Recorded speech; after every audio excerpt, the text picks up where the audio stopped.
صادق امین، صادق امین۔ رمضان المبارک کے چھٹے دن کی دعا۔ بسم اللہ الرحمن الرحیم۔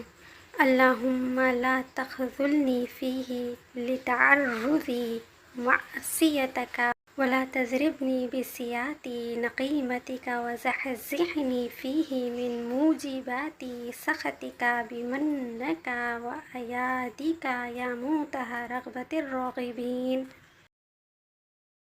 ترجمہ: اے معبود، آج کے دن مجھے چھوڑ نہ دے کہ تیری نافرمانی میں لگ جاؤں، اور نہ مجھے اپنے غضب کا تعزیانہ مار۔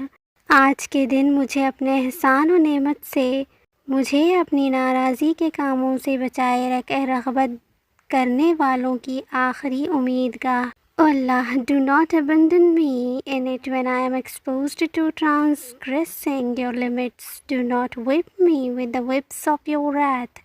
Keep me away from whatever brings about your anger with your boons and assistance, O one who is the ultimate end of the desirous.